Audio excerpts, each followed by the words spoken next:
Pasamos a la segunda mesa de esta tarde, la cuarta de las jornadas. En este caso la moderará doña Consuelo García Pérez. Ella es enfermera especialista de salud mental en nuestra gerencia. Es tutora de residentes de enfermería de salud mental y se define pues, como una luchadora incondicional, sobre todo de las causas perdidas. Y de eso doy fe, ¿eh? ¿Comenzamos? Hola, buenas tardes. Lo primero, dar las gracias al comité organizador por contar conmigo. Y nada, se han dicho muchas cosas a lo largo de toda la jornada, se han dado muchos datos escalofriantes, pero yo me quería quedar un poquito con lo último que se comentó en la mesa anterior, e insistir que trabajamos y que estamos hablando todo el rato de personas que sufren, que la gente que intenta suicidarse o se suicida, realmente no quiere morir o no quiere dejar de vivir, sino lo que quieren dejar es de sufrir. Y eso creo que es importantísimo no perder de vista. Cuando me propusieron un poco participar en esta mesa, me sugirieron que hablara un poquito del trabajo que se hace en mi servicio, ¿no? Lo que hacemos las compañeras y yo para ayudar a estas personas, ¿no? Y dándole vueltas un poco a todo. Se puede decir un montón de técnicas, pero para mí lo más importante sería crear espacios seguros. Desde el momento de crisis donde podamos alejar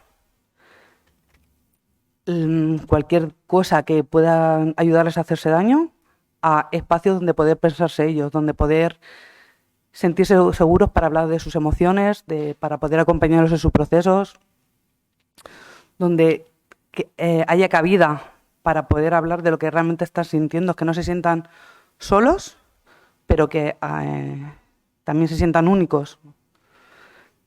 Y desde ahí ya se puede trabajar el resto de cosas, la autoestima, se pueden trabajar herramientas para controlar el estrés, se puede enganchar otra vez a la vida, gracias tanto a nuestro equipo como a las asociaciones. Es importante enganchar a estas personas a la vida, a que puedan volver a disfrutar de pequeñas cosas que se les olvida.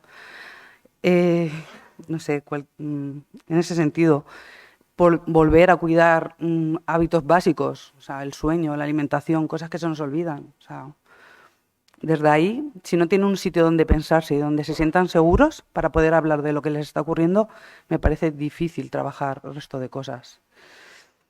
Y la prevención también viene un poco, en mi opinión, en esa línea. O sea, si no tienen espacio donde poder hablar de lo que les pasa en sus problemas, los niños, los adolescentes, que están aumentando un montón los casos, que por desgracia lo vivo cada día en la urgencia. Si no tienen un espacio donde poder decir que se sientan acosados, que se sienten mal, difícilmente. Y si los servicios no son accesibles porque hay enigma, porque venimos de atrás, donde es algo malo, estar triste, tener ansiedad, da vergüenza, difícilmente podremos ayudar a la población. Y desde ahí introducir a mis compañeros que tienen ponencias muy interesantes y los voy a presentar. En primer lugar, va a hablar Carlos. Es escritor, profesor, tiene un máster en filosofía, ¿no? Doctor en ciencias de la información, se ha formado en muchas cosas, psicoanálisis lacaniano, está licenciado en ciencias políticas y sociológicas, tiene un máster de arte en Connecticut, ¿no? ¿Algo así? Ha publicado numerosos artículos y libros, entre los cuales un interesante que creo que tiene que ver con la ponencia, La mirada del suicida, el enigma y el estigma. Ha supuesto una apertura del debate sobre el tabú del suicidio en los medios de comunicación españoles. En su último libro publicado se titula Ultrasaturados, en malestar en la cultura de las pantallas. Es profesor titular es profesor titular en la Universidad Europea de Madrid y ha sido director creativo en distintos grupos de comunicación audiovisual, labor por la que ha recibido 5 premios de la Academia de Televisión. Por sus libros ha sido premiado internacionalmente en Ensayo de Miguel Espinosa, premio de ensayo de la Junta de Extremadura y finalista del premio Fundengo de ensayo. Es que este ha sido el cambio de última hora y me ha pedido un poco descolocada. Y por otro lado va a hablar Jaime, que es oficial de la policía, estudió magisterio. ¿Se me escucha? No. Durante los años de estudio trabajó en el 112 como técnico y conductor, y durante todos esos años se olvidó un poquito de la educación para centrarse más en la emergencia. Luego se licenció, comenzaste tu carrera en 2006, ¿no? Como policía de la población de Valdepeñas. Y desde 2009 se encuentra trabajando en Albacete. Sigue formando parte de la sanidad, haciendo cursos de RCP, de movilización y movilización de pacientes. Y actualmente está con las redes sociales, ¿no?, de la policía local, y nos va a hablar un poquito de lo que están trabajando. Empieza Carlos. Bueno, muchas gracias, Consuelo. Muchas gracias por la invitación a Pau, a Paloma Díaz Martínez Falero, que me invitó hace 3 años a venir, y por fin hoy, después de perder el tren por la mañana, yo soy el que ha perdido el tren y ha obligado al cambio de mesas. Yo estaba en la segunda mesa y bueno, ahora estoy aquí. He llegado 3 años y pico después. Bueno, voy a hablaros de mi experiencia y mi vivencia y mi visión de este tema tan difícil, tan duro, que es el suicidio, al que me lleva una vivencia familiar. Mi padre murió por suicidio y esto pues nos cambió la vida a toda la familia. Principalmente nos sumió en el silencio. Sé que luego hay una mesa de supervivientes y, bueno, esto es un poco un anticipo, aunque yo me voy a dedicar más que a contar mi propia experiencia, a contaros lo que averigüé a partir de ahí, ¿no? Yo me enfrenté a ese silencio, a ese estigma, ¿no? Y también a una serie de prejuicios que me llevaron a escuchar cosas como que el suicidio es hereditario. Nosotros somos 7 hermanos, 20 y tantos sobrinos. Y yo digo, ¿cómo? ¿Quién es el siguiente entonces, no? ¿Hay que sentarse aquí a esperar que vuelva a pasar? ¿O se puede hacer algo? Y bueno, lo que averigüé, básicamente, en resumidas cuentas, es que sí se puede hacer algo. Se puede hablar. Se puede hablar. Se debe hablar. Es el único camino. Hablar entre nosotros, hablar con los demás, hablar con profesionales, hablar, que se hable, que haya una conversación social, que haya un discurso, que esto exista, que esto tenga el reconocimiento que merece, por la importancia que tiene, desgraciadamente, por la incidencia que tiene.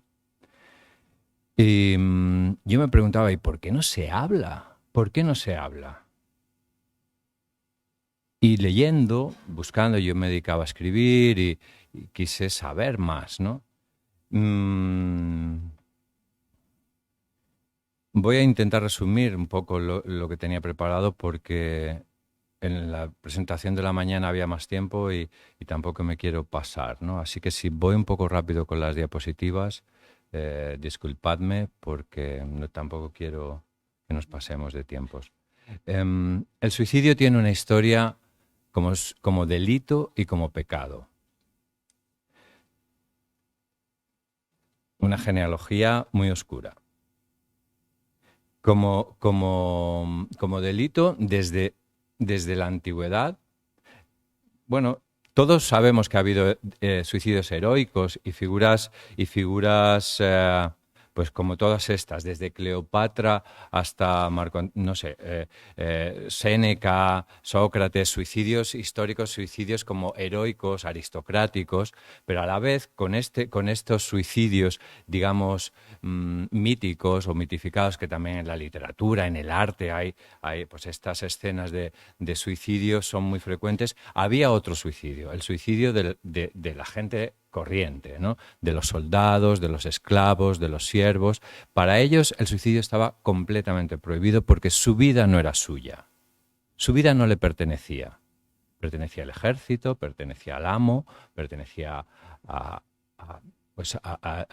dueño de lo que fuera. Las vidas no eran nuestras. Y claro, tú no puedes. ¿Cómo se castiga a un suicida? Un delito. Dice, el suicidio es un delito. ¿Cómo se castiga a un suicida? Se puede castigar a un suicida. Se puede castigar el delito de intento de suicidio, que ha sido delito en todo el mundo y en muchos países lo sigue siendo, castigado con hasta 2 años de cárcel por intentar suicidarte. En Europa hasta los años 70, en España también. Tú hacías un intento de suicidio y podías despertarte con un policía a los pies de la cama por haber intentado suicidarte. Históricamente, al que consumaba el suicidio, ¿cómo se le podía castigar? Se podía desposeer de los bienes a la familia, se podía hacer escarnio público del cadáver, prohibir los enterramientos en lugares consagrados. Había muchas maneras. Profanar el cadáver, cortarle una mano. Hay descripciones, hay un libro que se llama El suicidio en Occidente, que hace descripciones aberrantes de lo que se hacía con los cuerpos de los suicidas y de las suicidas. De una chica embarazada, cuentan una historia, una chica embarazada que es pues una madre soltera en el siglo XVIII en Francia, lo que le hacen no lo cuento. Pero esa era la justicia humana, ¿no?, del momento. El suicidio como delito. El suicidio como delito. Pero es que además está el suicidio como pecado.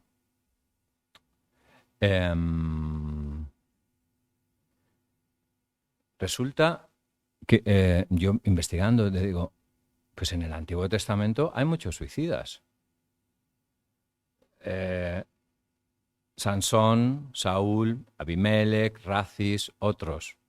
Hay episodios de suicidio en los que no se condena al suicida, pues se quita la vida en plan heroico, más bien. ¿Cuándo empieza a ser un pecado el suicidio? ¿Cuándo empieza a ser un pecado? El Vaticano todavía lo condena.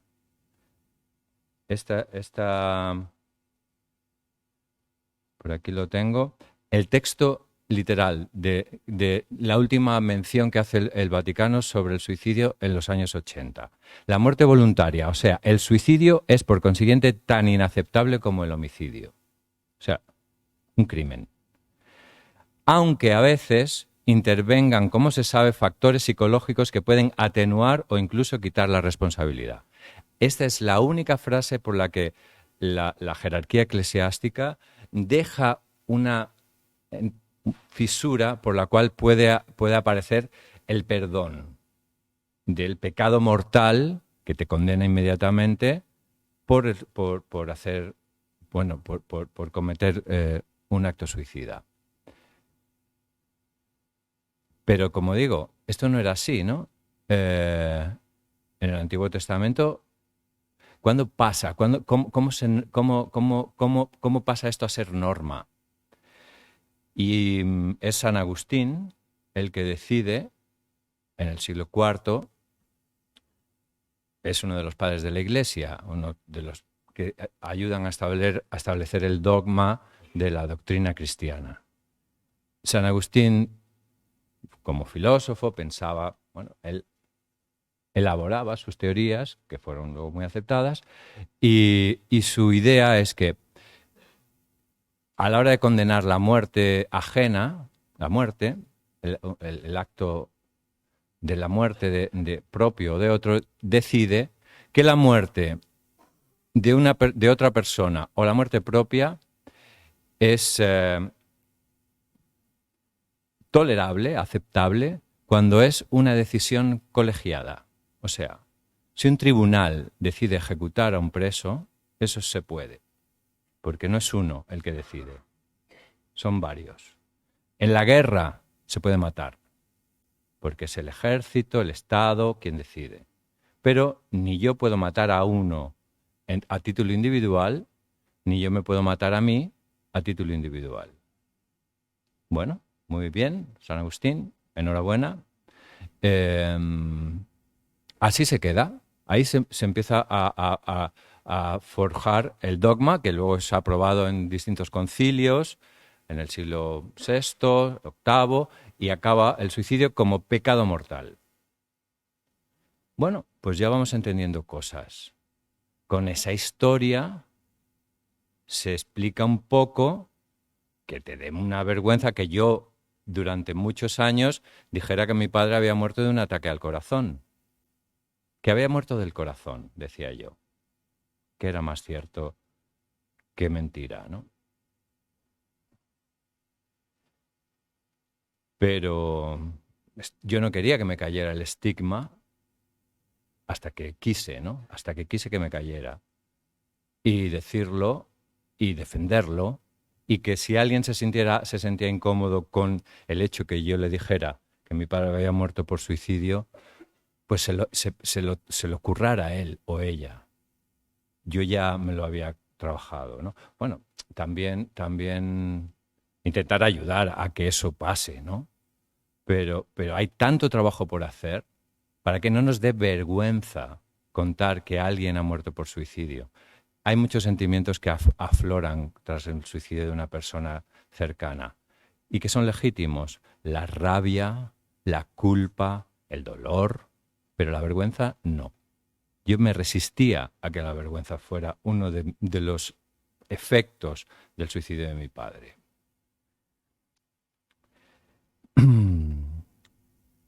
Luego,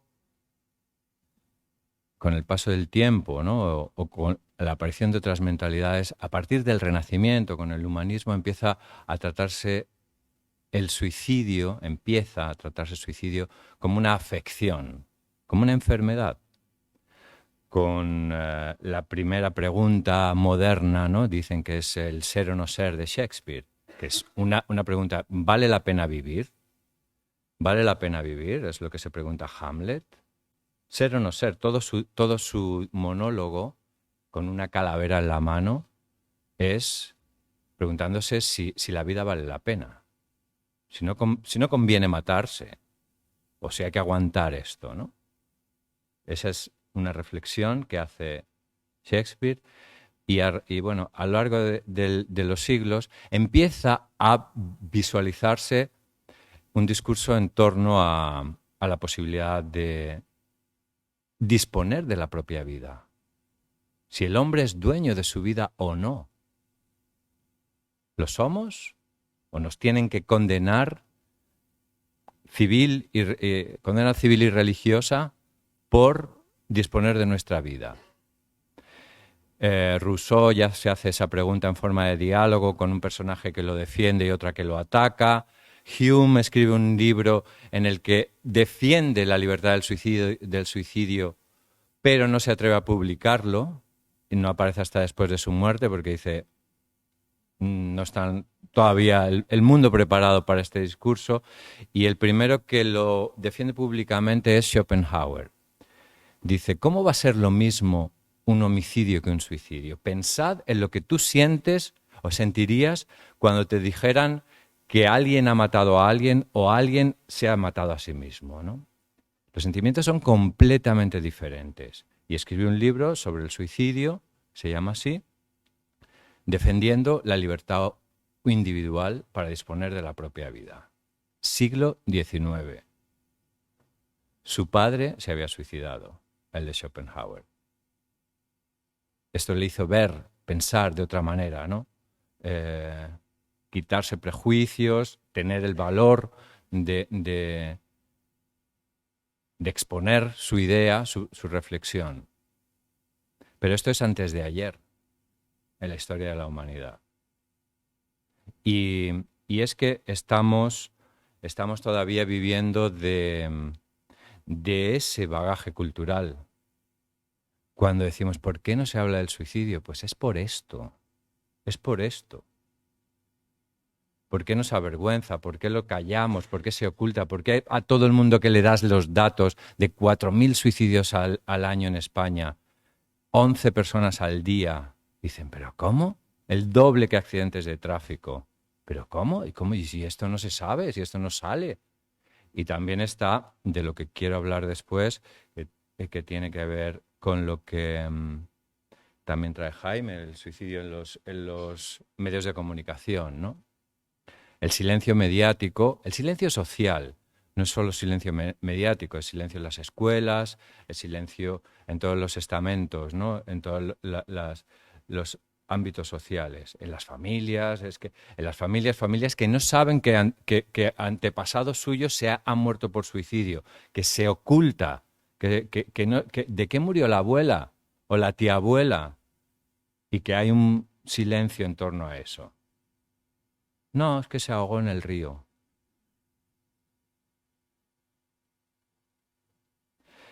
1 millón de suicidios al año. España no tiene una de las tasas más altas del mundo, aunque las estadísticas son muy engañosas muchas veces, ¿no? España está a mitad de la tabla y son 4.000 al año. 4.000. Y batiendo récords que estamos, ¿no? Con la pandemia. También hay países que ocultan las cifras. Tengo esta misma tabla que traía Lara con estos datos que han subido en el último año, y también iba a hablar del suicidio por género, pero ya me lo ahorro porque ya lo han contado. Y que China sí es la excepción. Pero yo me temo, lo comentaba, que en países musulmanes que apenas reportan el suicidio femenino sea mucho más alto de lo que se dice.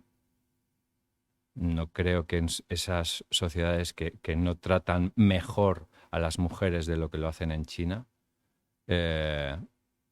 tengan tasas de suicidio femenino bajas.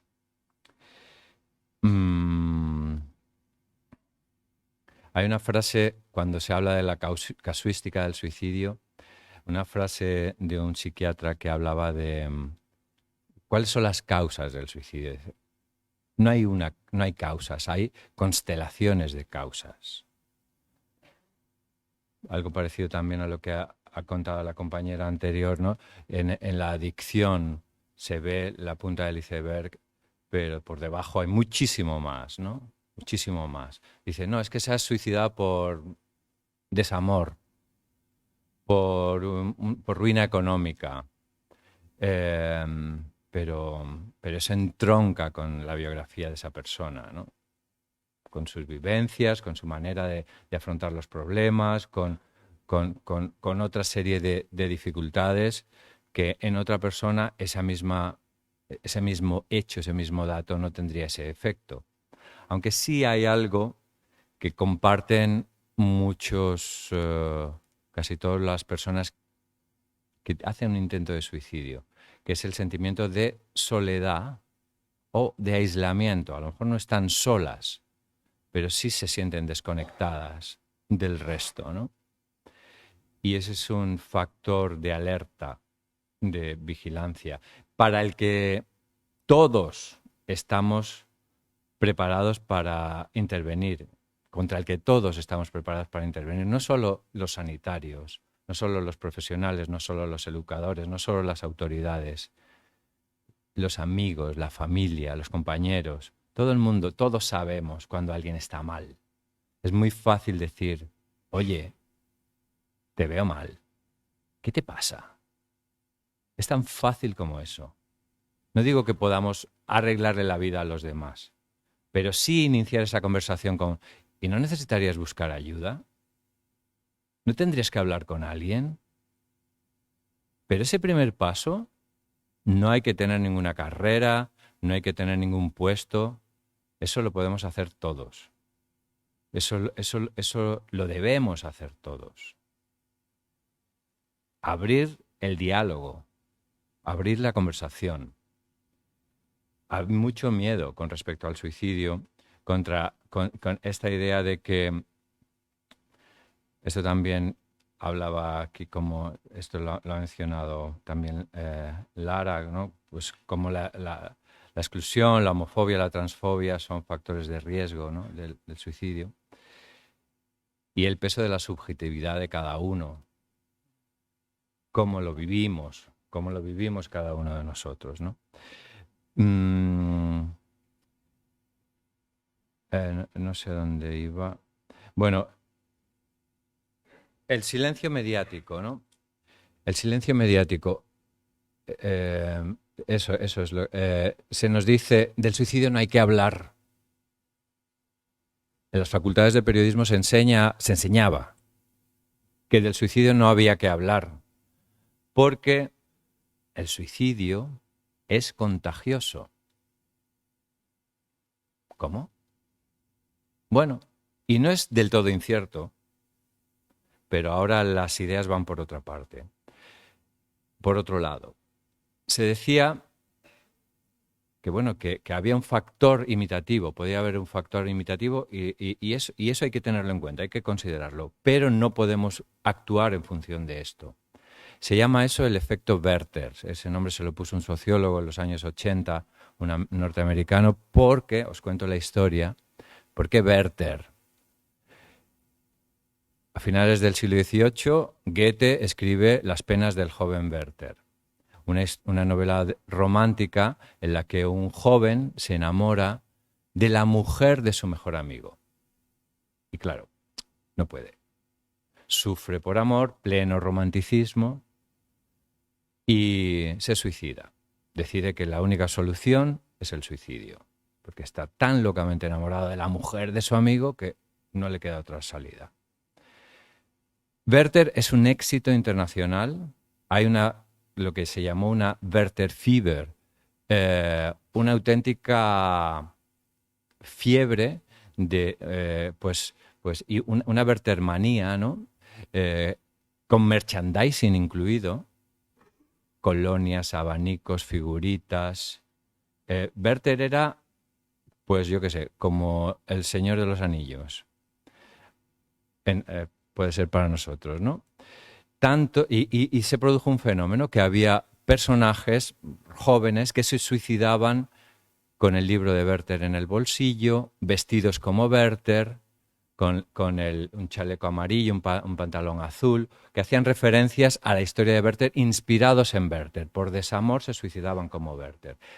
Tanto que el libro se prohibió en algunos países, España, Italia, y el propio Goethe, en una edición posterior, escribe al inicio de la segunda parte, para disuadir a posibles imitadores, escribe la frase: sé un hombre, no hagas como yo, para evitar suicidios, ¿no?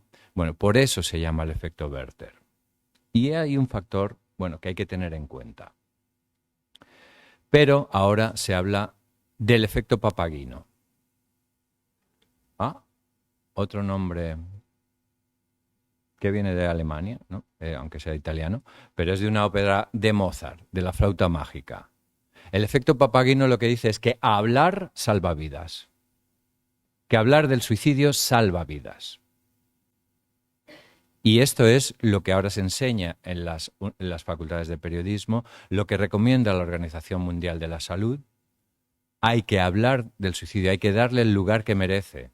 Hablar de cierta manera, con unos protocolos, con una orientación y no con otra. Hay manuales de práctica de ética, deontológica para periodistas, para que sepan lo que se puede y lo que no se puede decir, lo que se debe y lo que no se debe hacer. Pero sí que hay que meterlo en la conversación. Papagino, en la flauta mágica, es un personaje que en un momento dado, si me tengo que callar, ya me lo dices, que yo si no os canto la ópera. En la flauta mágica, Papagino es un personaje que en un momento dado no encuentra el amor, también le pasa eso, y piensa en suicidarse, que se va a ahorcar porque no encuentra a su Papagina. Y hay unos personajes que son 3 niños mágicos que intervienen en ese momento y le dicen: pero Papagino, no te ahorques, no te suicides. Piensa que tu que siempre se podrá hacer algo. Además, tú no tienes una flauta mágica, o sea, no tienes recursos, no tienes herramientas. Dice, anda, sí, es verdad. Dice, ¿por qué no tocas tu flauta mágica a ver qué pasa? Y él toca la flauta mágica y al final aparece su papagina, ¿no? Y le salvan la vida. Estos niños, por hablar, por intervenir, le salvan la vida. Eso es lo que se llama ahora el efecto Papagino. Que, por cierto, hay una asociación Papagino de prevención del suicidio que da un premio mediático a los mejores reportajes de televisión, de radio, de prensa, a los que mejor hablan del suicidio, a los que hablan del suicidio como debe ser. Y me alegra contar que el año pasado se presentaron 60 trabajos dando visibilidad al suicidio en los medios de comunicación españoles, y este año habían sido el doble, 120. Algo está cambiando, está costando, pero algo está cambiando. Mi mensaje, y con esto voy acabando, es que hay que hablar, que hay que romper el silencio, que hay que sensibilizarse. También hay que hacer más cosas. Se está reclamando un plan nacional de prevención contra el suicidio que no lo hay. También hay un proyecto de ley de salud mental que no está aprobado. Hay que también dotar de formación, de presupuesto, de recursos, de personal, las instituciones sanitarias, también los colegios, también las fuerzas y cuerpos de seguridad del Estado. Es una labor para la que hace falta muchísimo trabajo y muchísima inversión, pero pasa por primero ver el problema, saber que existe, darle visibilidad, porque si no, dice, ¿qué recursos? ¿Para qué? Si esto, tenemos que tomar conciencia como sociedad de la dimensión desgraciada que tiene esta cuestión. Os dejo unos, si queréis, si queréis, no sé si tendréis acceso a la presentación o si queréis hacer una foto. Estos son documentales que tratan el suicidio, algunos muy recientes, uno que está en Filmin, La palabra maldita, otros están en la web de Radio Televisión Española, Supervivientes, en el que participo yo y mi familia. Alerta Suicidio Juvenil, que ganó el premio de periodismo de la Asociación Papagino este año. Este es el espacio premiado.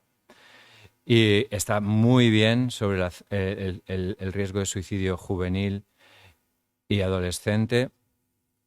Y bueno, y algunos libros que a mí me ayudaron a entender y a comprender un poco mejor esta cuestión y el silencio en torno a esta cuestión. Y por último también mi propio libro, que creo que está a la venta afuera. Aprovecho, cuña publicitaria. Y bueno, que a mí también hacer esta reflexión me sirvió para colocarme en otro lugar, y que cuando me llaman para hablar del suicidio, aunque no me resulte fácil, pues me comprometo y lo hago. Muchas gracias.